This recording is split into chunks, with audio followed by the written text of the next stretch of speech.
3 नियम लेकर आए। देखो ध्यान से सुनना है आप सबके लिए बातें। पहली जो शर्त है, पहला जो नियम है वो है कि आप श्रद्धा के साथ आइए। किसके साथ आइए? श्रद्धा के साथ। हम ये नहीं कह रहे फल लाओ फूल लाओ, कुछ मत लाओ, कोई जरूरत नहीं, बस क्या लाना है? श्रद्धा लाना है। क्योंकि हमारे श्री ठाकुर जी ने कहा है कि श्रद्धावान लभते ज्ञान। महाराज जिसके अंदर श्रद्धा है वही ज्ञान को प्राप्त कर सकता है। अगर श्रद्धा ही नहीं है, ऐसे बैठे रहो आराम से, तो कुछ कथा नहीं समझ जाएगी, ऐसे ऊपर से निकल जाएगी। इसलिए पहला नियम क्या है? श्रद्धा के साथ आना। और ये हम नहीं नियम बता रहे हैं, साक्षात गोस्वामी जी ने बताया है कि जो राम कथा के निकट आता है, जो राम कथा सुनना चाहता है, उसको 3 नियमों के साथ आना। पहला नियम कौन सा है बंधुओं? श्रद्धा के साथ आना। दूसरा नियम है कि अच्छे लोगों के साथ बैठना है। अब महाराज कुछ ऐसे भी लोग होते हैं ना कथा में जो कुतर्की होते हैं, जो आपको कथा नहीं सुनने देंगे, जो बीच बीच में टीका टिप्पणी करेंगे, तो उनके साथ नहीं बैठना। आपको किसके साथ बैठना? एकदम अलग, जिसको आप जानते भी नहीं।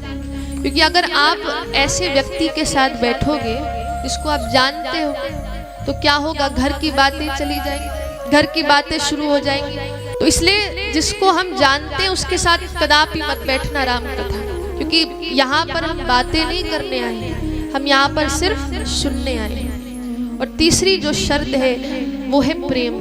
प्रेम के साथ हमें इस कथा को सुनना है। तो ये 3 नियम हमने आपको बताए हैं। और आज देखो पहले दिन की कथा है, तो हम आपको ये भी बता दें कि कथा में 3 ही प्रकार के श्रोता होते हैं। कितने प्रकार के श्रोता होते हैं?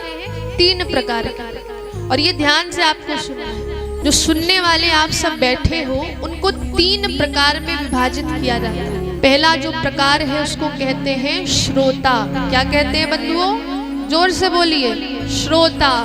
अब श्रोता कैसा होता है कि कथा वक्ता से पहले आ जाता है। जैसे हम आप कह रहे हैं, हम कथा वक्ता हो गए, तो जो नंबर 1 के जो श्रोता होते हैं, सबसे बढ़िया श्रोता होते हैं, वो वक्ता से पहले आ जाते हैं। बड़े भाव से कथा सुनते हैं, ना किसी से बातचीत करते हैं, बड़े भाव से कथा सुने।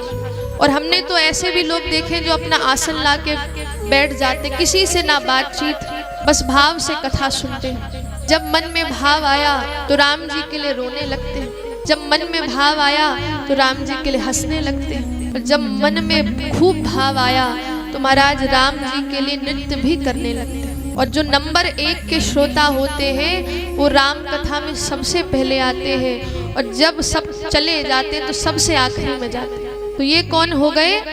नंबर 1 के श्रोता।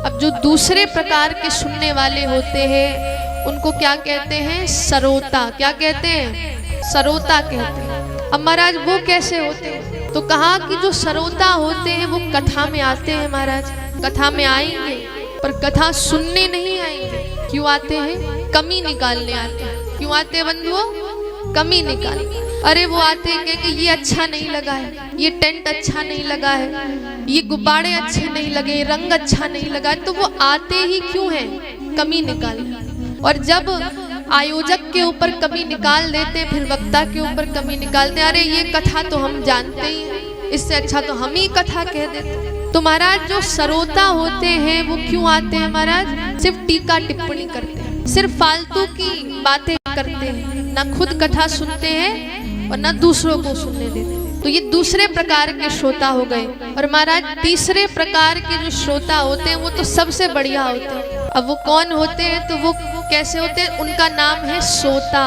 क्या नाम है? सोता।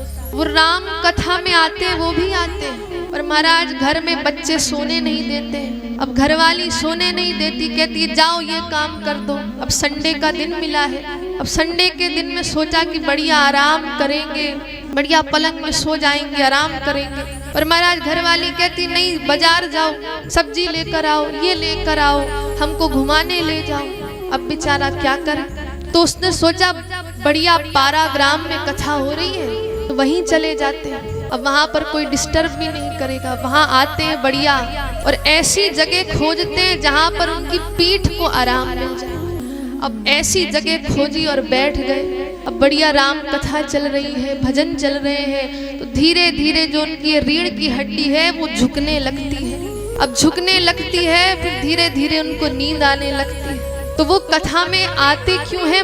महाराज सोने के लिए आते हैं। अब घर में तो नींद की दवा खानी पड़ती है सोने के लिए, तो राम कथा में इसलिए आ जाते कि बढ़िया बढ़िया भजन चलेंगे, कथा चलेंगे और नींद हमको बढ़िया आएगी। और हमने देखा है और ये अनुभव भी किया है, ऐसे लोग जिनको घर में नींद नहीं आती, जो नींद के लिए दवाइयाँ खाते हैं कि हमको नींद आ जाए, उनको राम कथा में पता नहीं कैसे नींद आ जाती है। ये भी राम जी का चमत्कार है। ये राम कथा ऐसी है कि जिसको महाराज नींद नहीं आती ना, उसको भी सुला देती है। पर कोई बात नहीं, जो महाराज सो जाता है एक ना एक दिन, जो राम कथा है वो अवश्य जगा देगी, क्योंकि ये राम कथा का ऐसा महाराज प्रताप है, गोस्वामी जी द्वारा लिखित चौपाइयों का ऐसा प्रताप है कि जब ये गूंजती है राम कथा की चौपाइयाँ, तो जो सोया हुआ कलिकाल का जीव है वो भी अपने आप जग जाता है।